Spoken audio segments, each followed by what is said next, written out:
On our 5th anniversary, I proposed to Lynn for the 5th time, but once again, she left me alone at the proposal venue. For Hin Yin, she said, "I'll indulge him this last time. He's sensitive. If he loses face in front of so many people, he'll definitely do something rash." Half an hour later, he posted on social media, "Love has no first come, first served. The one who isn't loved is the third wheel." I didn't go find Lynn to question her as usual. I just calmly gave it a like.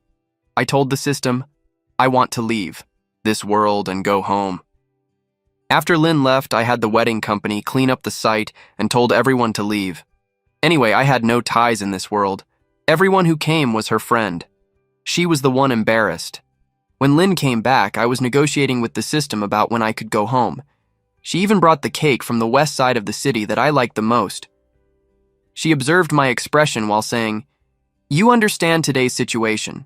I couldn't refuse, but I promise you, this is really the last time. This kind of thing won't happen again." I understood that she was worried that Hin Yin would do something rash if he lost face in front of so many people, but she had the heart to leave me at the proposal venue. What an irony. I had been with her for 5 years. We finally bought a house and a car, and we were about to enter the hall of marriage, but time and time again, she followed Hin Yin and ran off, making me the joke that her friends discussed in their free time, all because Hin Yin chased her for 3 years, and she felt like she owed him. When Lynn first started working at the hospital, she inadvertently helped him, and Hin Yin fell in love with her at first sight. He sent fruits and coffee to the hospital every day, without fail, even knowing she had a boyfriend. He still confessed boldly. At first, Lynn disliked and loathed him, but now, when she mentions him, she has a helpless yet doting smile. Lynn put a piece of cake in my mouth and coaxed softly. "Still angry?" I opened my mouth and ate the piece of cake, calmly saying, "I'm not angry." Hearing that, Lynn was stunned for a moment, like she didn't know what to say. Right now, my mind was full of how to discuss with the system again. I didn't want to stay in this world for another month. I wanted to go home and eat the spicy hot pot from that shop at the end of the alley. My name is Lou Gannon, and I am a strategist. The first time I met Lynn, she was like a little son to everyone around her. As the top science student in the college entrance exam, she was admitted to M University.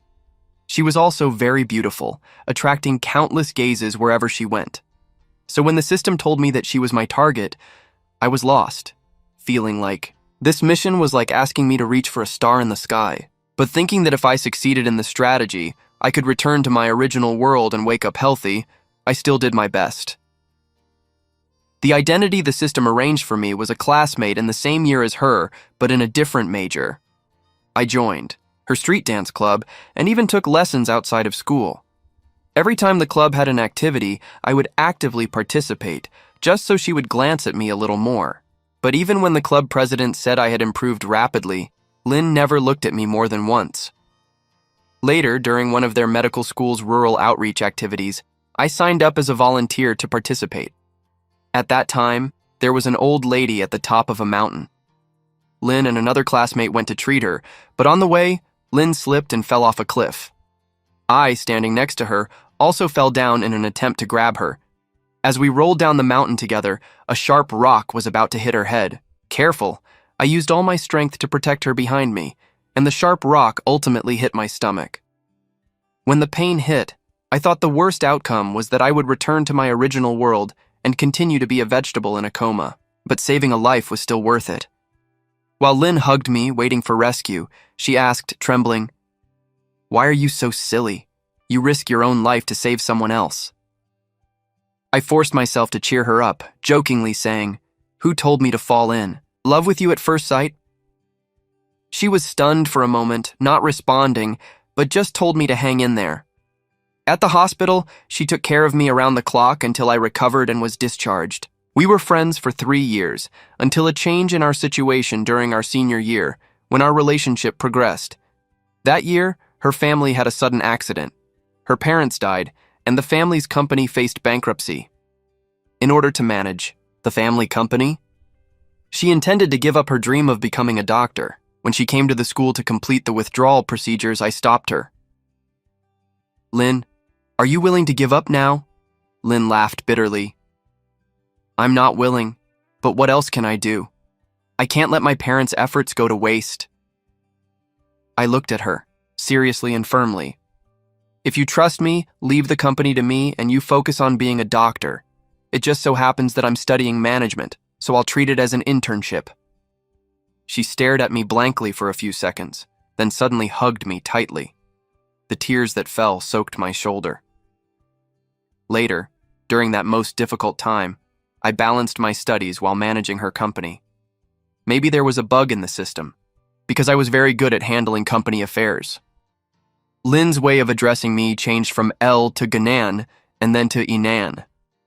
The day Lynn received her medical license, the system told me that the target's love for me had reached 100% and asked if I wanted to leave the world. I hesitated. That's right. Because I had genuinely fallen in love with Lynn during the strategy process. While I was struggling, Lynn stood before a sky full of dazzling fireworks. Her dark eyes reflected the fireworks in the sky, and the love in her eyes was almost overflowing. Then she said, "Let's be together forever." Meeting her eyes full of love, the seed that had been planted in my heart long ago suddenly broke through the soil. So after completing the mission, I stayed for her. But unexpectedly, everything changed. Later, the first time I proposed, Yin knocked over the photo wall I had spent 3 days making. I was so angry I had tears in my eyes. But before I could say anything, he ran out like he had been wronged. Lynn blamed me for making a big deal out of it and ran after him. The second time I proposed, Yin ran over drunk, hugged Lynn, and cried. In the end, Lynn sent him home. The third time, the fourth time, Yin used different tricks to take Lynn away until the fifth time I proposed. Yin knelt in front of Lynn, holding a ring he had made himself. Lynn, I've been chasing after you for 4 years, and every time I confess to you, it ends in failure. Today is the last time. If I still fail, I will never appear in front of you again. Lynn hesitated. She looked back at me, a trace of struggle and guilt flashing in her eyes. Then she softly explained, "I'm sorry." She continued, "I want to be with Yin one last time. He's so awkward, and it would be so embarrassing to be rejected in front of so many people." It was the fifth time I proposed to Lynn, and once again she left me alone at the proposal venue. I had been prepared for this, but it still hurt. She told me, "I'll indulge him this last time. He's sensitive. If he loses face in front of so many people, he might do something rash." Half an hour later, I saw the post from him on social media. "Love has no first come, first served. The one who isn't loved is the third wheel." I didn't go after Lynn to question her like I used to. This time I just calmly liked the post. I told myself, I want to leave this world and go home after Lynn. I had no ties to this world anymore. The friends who came were all her friends. She was the one who should be embarrassed. When Lynn came back, she brought me the cake I liked from the west side of the city. She watched me as I ate it and softly said, "I understand today's situation. I won't let this happen again next time." I wasn't angry, and I didn't feel the need to confront her like before. I just ate the cake, calmly replying, "I'm not angry." Her surprise was evident. She didn't know how to respond to me being so calm. In the past, I'd been upset for a long time. She would apologize and then eventually grow impatient, telling me the proposal was just a formality, that I shouldn't make such a big deal of it. "Can't you just pity him and fulfill his wish?" she would say. But I was different now. I'd grown tired. I'd seen her change. She had started becoming busier, busy sleeping in longer, busy exploring restaurants with him, busy driving him to work, until I stopped asking her to drive me places. She didn't even have time for me anymore.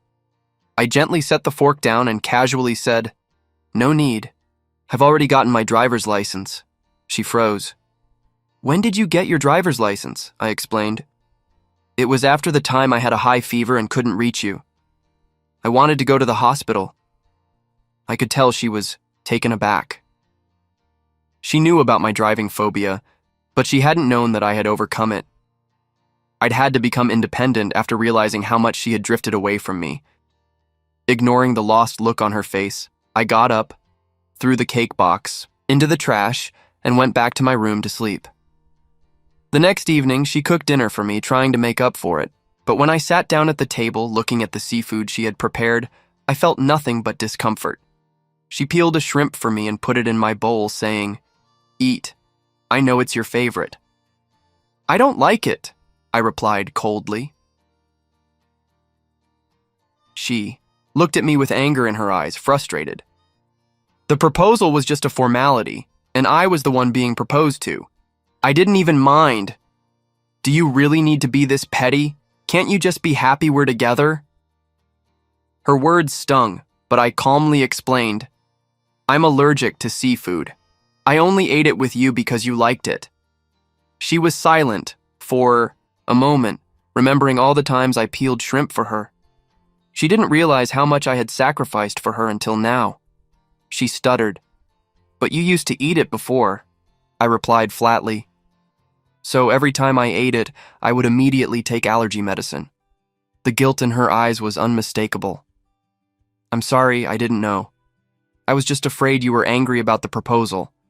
I know you're just friends with him," I said. I stood up, made myself a fried rice with egg, and sat down to eat. Lynn stared at me for a long time, confused and upset. After a long silence, she said, "It's good that you understand the principle." She turned and left for the bedroom. She had gotten used to me always coming back to her, always taking the initiative to make things right. But now, since I had decided to leave this world, I didn't care about her indifference anymore. I started preparing the handover documents for the work I was managing, preparing for my departure. This would be my last gift to Lynn. I used my savings over the years to buy a lot of clothes, fruit, and health supplements, and drove them to the old folks' home in the south of the city, where many elderly people without children live. Standing at the entrance, looking at the grandparents I hadn't seen in a long time, I couldn't help but feel a little sad, knowing I wouldn't see these elders again. This was an old folks' home that Lynn and I often visited whenever we had free time. We'd come here to see the grandparents and listen to their stories from the past. While I was feeling down, a cheerful old grandpa came over, took my hand, and said kindly, "Little Lou, you're here again. Why do you look so unhappy today?" The other grandparents also gathered around. Suddenly, one grandmother looked behind me and asked curiously, "Lou, why are you alone today? Where's your girlfriend?" Just as I was about to explain, Lynn's voice appeared behind me. "Grandpa, Grandma, I want to park the car. Did you miss me?" I turned around and saw Lynn standing there, holding 2 bags of fruit, staring intently at me. After handing out the items, the grandparents invited us to stay for dinner. At the dinner table, perhaps because of their life experience, many of the elderly people could see that something was wrong between Lynn and me. One grandmother took Lynn's hand and said, "Ching ching, over the years, little Lou has borne all that pressure for you. You two have been through so much together. You must treat little Lou well, or you'll regret it when it's too late." Hearing the grandmother's words, Lynn seemed to recall some things from the past. Her eyes flickered, with guilt and a hint of barely perceptible unease as she looked at me. Before leaving, she held my hand and said, "I saw that your favorite theater actor has a show tonight, and I've already bought tickets. I'll go with you." Before she finished speaking, her phone rang. She looked at the screen, a little flustered, then hung up. But the next second, it rang again. Lynn hesitated for a long time before finally answering. "Senior, I lost a game, and they said that if you don't come over, I have to eat all the chili peppers on the table." Han Yin's flustered voice came through the receiver. Lynn didn't immediately agree like she used to. She glanced at me, standing to the side, looking conflicted. Han Yin, hearing Lynn's hesitation, sobbed. "Senior, you're busy, but the others are cheering. Eat it. Hurry up and eat it. You have to honor the bet." Lynn immediately got anxious and yelled towards the phone, "Don't force him. I'll be over right away." After hanging up, she cautiously said, "Hein's in trouble. I'll go help him sort it out." She held my hand, promising me resolutely, "I'll be back soon. I won't miss the play with you." I inconspicuously pulled my hand away and said calmly, "Be safe on the road." A half-hearted change of heart is like pouring a bucket of water into a vast desert, meaningless. I had no expectations of her anymore. As we looked at each other, Lynn suddenly hugged me, then turned and left. At 10 in the evening, the play ended. My favorite stage actor's last tour performance of the year was also over. Lynn didn't come back. She probably wouldn't be back tonight. Maybe it was because of unwillingness, or perhaps the anger of not seeing the performance tonight. But my tolerance finally reached its limit. Even though I could leave soon, I went to the restaurant where they often gathered for dinner. After entering, I searched room by room. Finally, I saw them in the largest private room. Before I even entered, I heard a burst of cheering from inside. Through the crack in the door, I clearly saw Hein Yin with a bit of tissue in his mouth, leaning down to kiss Lynn, who was sitting down. Lynn was stunned for a moment, but as soon as he leaned in, she took the initiative to raise her head and kiss him back. My heart felt like it was being repeatedly pierced by countless needles, a dense pain that made it impossible to breathe. Just as tears were about to fall, I raised my hand to wipe my face and directly pushed the door open, heading towards them. The moment I entered, all eyes in the room were drawn to me. A sudden slap echoed through the room. Lynn's face was turned to the side and it quickly swelled up. Hein Yin cursed angrily, grabbed my arm and pushed me away. "Lou, what the hell are you doing? Why are you hitting people?" I looked at him without hesitation, raised my foot and kicked Lynn to the ground. Hein Yin seemed to be shocked, sitting on the ground looking at me in disbelief. Lynn's scattered gaze finally focused a bit. She stood up unsteadily and reached out to me. Hearing those two words come from her mouth, I almost threw up. I picked up the wine on the table and splashed it hard on her face. Looking at the wine dripping from her hair and clothes, the anger in my heart had not subsided in the slightest. "Lynn, let's break up. I'm quitting this 3-person game." After saying this, I left without looking back. I was really tired and didn't want to play this childish game with her anymore. Whatever happens, let it be. After arriving home, I packed some important items and personal clothing. I didn't want anything else. I wouldn't need them in the future anyway. After opening the door, Lynn was standing at the entrance, panting and holding her keys. When she saw the suitcase I was carrying, she anxiously explained, "It's not what you saw. We were just playing a game. Just a game. Please don't be angry, okay? Everyone was playing. I can't be unsociable and not play, right? If you don't like it, I won't play with them anymore, okay?" Every word she said didn't seem to acknowledge anything wrong on her part. It was as if I was the one being unreasonable. It was as if I couldn't handle it. How come I didn't realize before that she was such a self-centered person? "What you do is none of my business anymore. Please move aside." "Lou, can't you guys stop being so petty?" "I already said it was just a game," Lynn snapped impatiently. I sneered. She would never admit that she was wrong. She was always right. The person I had loved for so long, I didn't know when, had started to fester inside. She had begun to stink. I suddenly said, "Lynn, if I were like this with Jan Shura, would you still say it's just a game?" Lynn paused for a moment, then remembered who Jan Shura was. Before I got together with Lynn, Jan Shura had confessed to me. The day I rejected her, I treated her to a meal. After coming out, I ran into Lynn. She had walked over with a dark face to question me about my relationship with Jan Shura. Looking at Lynn's expression slowly turning panicked, I chuckled. "Lynn, so that phrase, 'it's just a game,' is just for deceiving yourself. But I don't care." I didn't expect Lynn R. watching to keep pestering me. She humbly admitted her mistake and repeatedly promised that she wouldn't contact Hinyan again.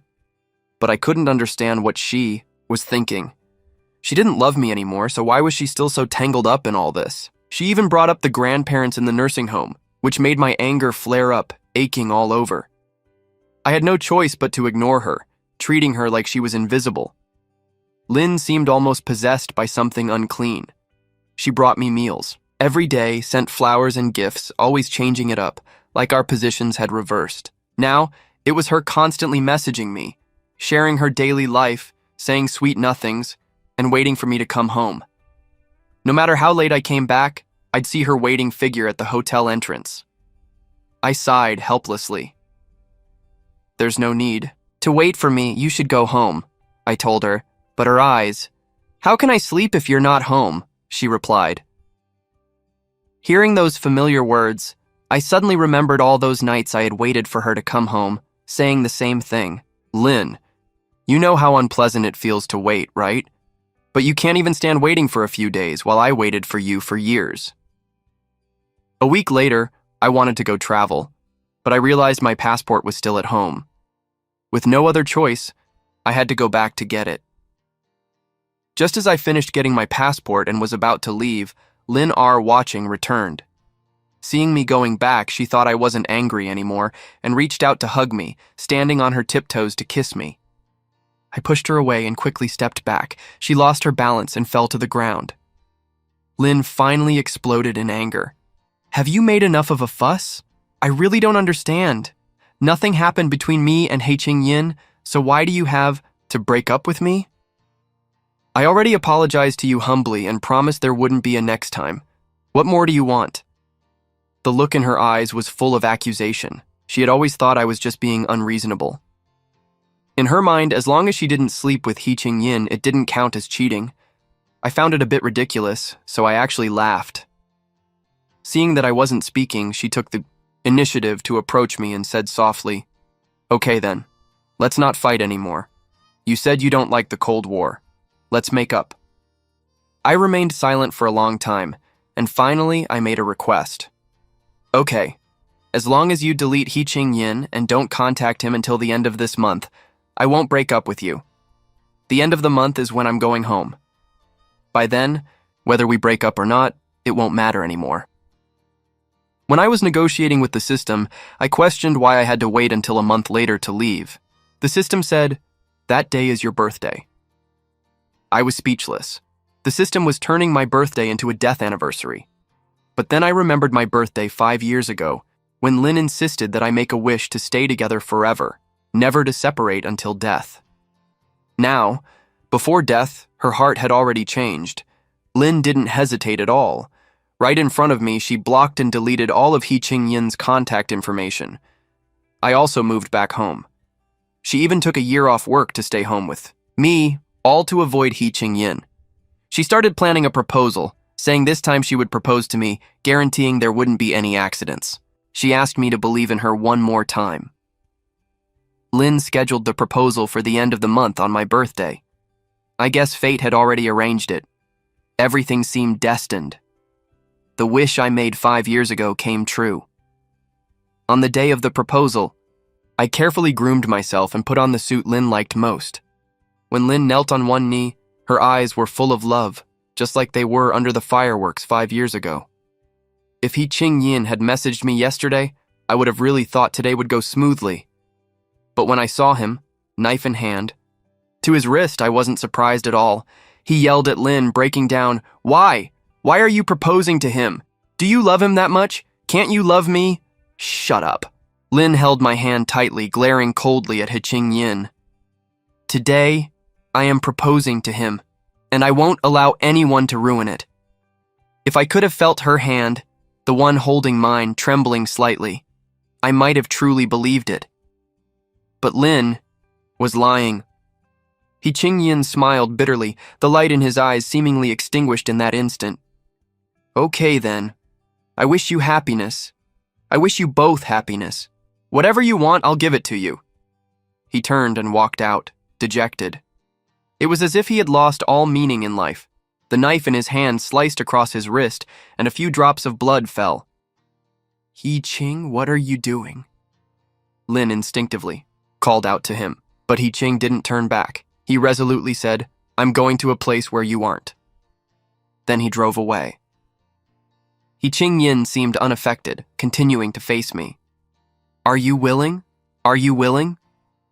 Before she could say the last word, she suddenly took back the ring and with a hoarse voice said to me, "I'm sorry. I'm a doctor, and I can't just watch him die." After Lin said this, she prepared to chase after He Ching. I grabbed her hand. If you leave this time, you will never see me again. Are you sure you want to abandon me for the 6th time? Actually, I didn't understand why I was asking a question I already knew the answer to. Maybe I just wanted to give the version of me in this world an ending, even if it wasn't a good one. Lin stopped. The last trace of guilt in her eyes disappeared, replaced by reproach. Lin, you've changed. You used to be so kind. You would save stray cats and dogs. Now, is a human life not worth more than a cat or dog? You've disappointed me so much. After speaking, she shook off my hand and rushed out, her back disappearing at light speed. I finally gave up. System, didn't you say last time that I could choose how I die? I've decided.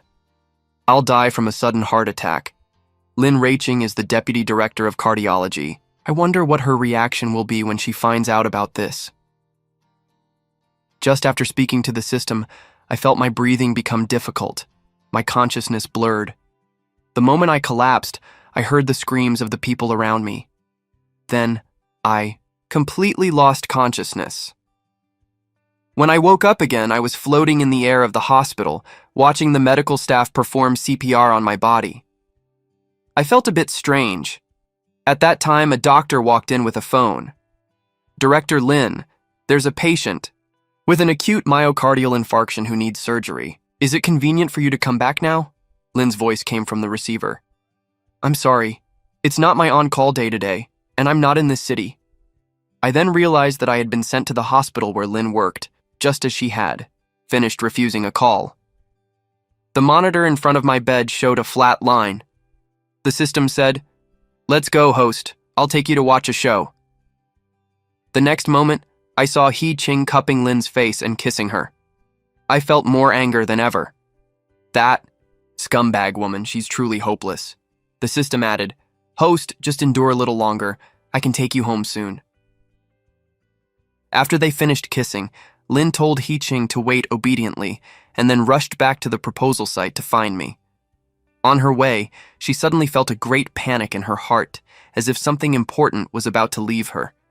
She slammed on the accelerator, wanting to see me sooner. She didn't even park the car properly and searched everywhere for me. There were only a few staff members tidying up. She grabbed one of them and anxiously asked, "Where's my boyfriend? Has anyone seen him?"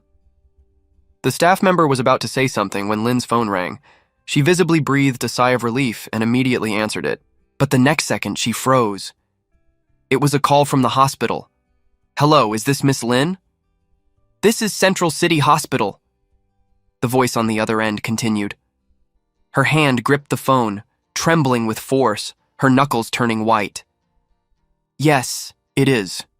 Miss Lin, your friend Linen passed away due to a sudden myocardial infarction and failed resuscitation.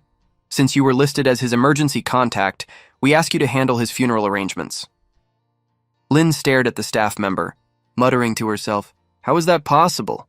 "Impossible. He was so healthy. How could he suddenly have a heart attack? It must be a prank. He was just fine a moment ago." The staff member suddenly spat at her, unable to hold back. "Isn't it because of you? On the day of the proposal, you left your boyfriend for someone else. He was too emotional and died of a sudden heart attack. Your boyfriend was really unlucky to meet you." Lin trembled uncontrollably, murmuring, "Impossible. This is impossible." It seemed she couldn't believe I was dead. I coldly watched from the sidelines. The system commented, "Scumbag woman. There's more suffering ahead for her." When we followed Lin to the entrance of the hospital morgue, I overheard two nurses talking as they passed. "I heard this man was supposed to be proposed to by his girlfriend today. Such a pity. What happened on such a happy day? He was still salvageable when he was sent here. But the director of cardiology was in surgery, and their deputy director happened to be out of town. The cardiologist had just hung up the phone when he passed away." Lin was struck as if by lightning. She remembered that the patient she had just rejected was me. What was she doing at that time? She was kissing He Ching, patiently comforting him, and for that she refused to return for surgery. The nurses continued, The patient suddenly died after the phone call was hung up. She was the murderer who killed him. She killed him for another man. Lynn sat down at the morgue entrance, devastated. Finally, she broke down in tears, hugging her knees. The medical staff inside came out. "Are you the deceased's family? Deputy. Director Lynn, are you here?" Lynn tried several times before she could stand. "I'm here to take Lu Jinan home." The staff member hesitated, then said, "Please accept my condolences," and led her inside. She looked at my body covered by a white sheet, her hands trembling so much she could barely lift it. Only when her nails dug into her flesh did she steady her wrist and pull the sheet back. The moment she saw my face, tears poured from her eyes. She cried out my name, her voice breaking. "Wake up. Aren't you afraid of the cold? Let's go home. Okay? Get up. Let's go home. Don't ignore me. You said we'd never be apart. Through life, old age, sickness, and death. You can't leave me." She cried with such sorrow, like a child who had made a mistake. Each tear that fell on my face made me shiver in disgust. I asked the system, "Do you think she has some kind of multiple personality disorder?" The system replied, "It does seem like it. It's an illness. It needs to be treated." I hugged my arm, sighing.